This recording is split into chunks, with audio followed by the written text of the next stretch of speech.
Wreck-It Ralph is a film that I should have watched for my birthday a couple years ago, but I didn't agree with the UK release date being months after America's. Besides, other movies and motives snagged my interest around the time, but I finally had the chance to watch this awesome movie. In fact, I've watched it over 20 times since Friday. Yeah, I've lost count. When I saw the trailer, my expectations really weren't that high. But when I actually watched the film, it went in a completely different path than I was expecting. It blew me away. This film isn't just great entertainment, it has beauty to it. A great animated movie is one that has something not just for the kids, but for the adults too. I'm looking at you, Mr. Incredible. There are so many things to take away from this film.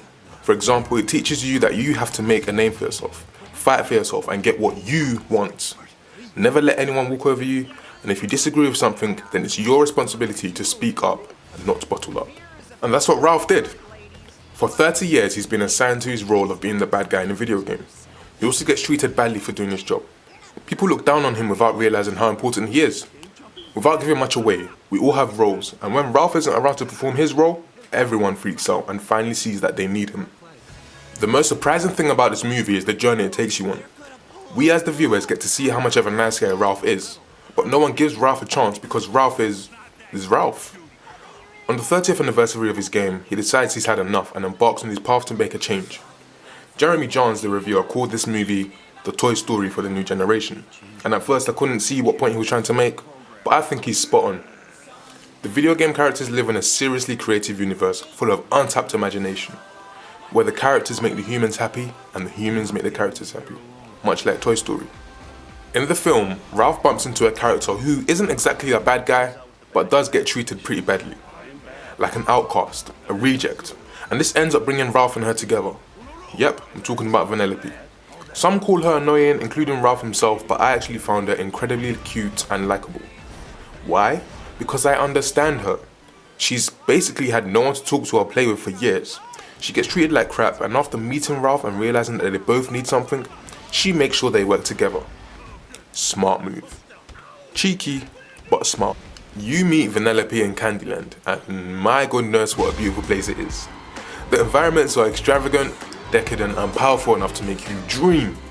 It's not all just for show though, the environment actually serves purpose during the film's plot. I personally found the Laffy Taffy hilarious, and we should all know what happens when you put Mentos in Diet Cola. If you like what happens, you'll see what I mean about these environments being more than just pretty visuals. And again, these environments made out of food and drink becomes important for many reasons. I found the film funny. The humour isn't over the top, it's soft and hidden between lines, only for the attentive to catch.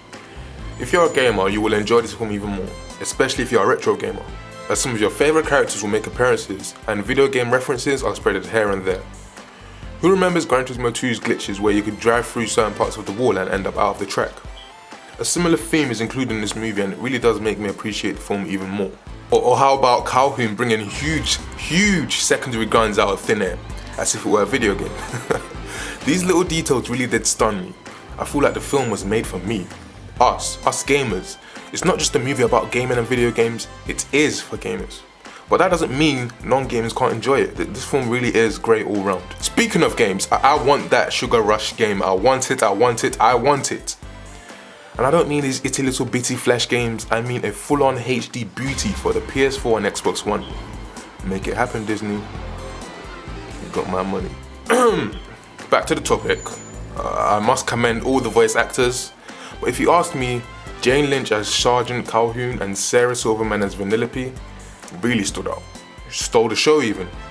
Another thing I love about this movie is the fact that it all makes sense. All scenes lead into the next very nicely, and although they are in a game, their life isn't a game. There is an element of threat as they can die, become homeless, and etc. etc. The movie even takes an emotional turn which gave me shivers the first time around. It was that deep.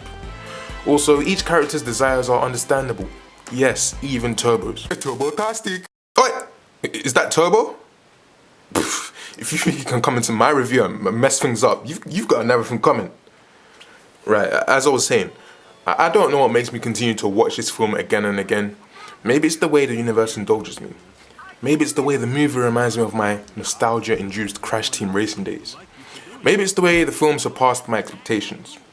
Maybe it's the way the story is so neatly crafted with such bliss, care and attention. Wreck-It Ralph is either going to be atrocious, inadequate, nothing special, excellent, or jaw-dropping. That is one of my rating systems, and not only is the film jaw-dropping, but I need to make it very clear that this film gets a perfect score from me. A well-deserved 10 out of 10, a must-watch recommendation. I'm telling you. This will easily be a classic for the years to come, and I sure will be passing this down to my kids when the time comes. Thank you for watching. Peace out.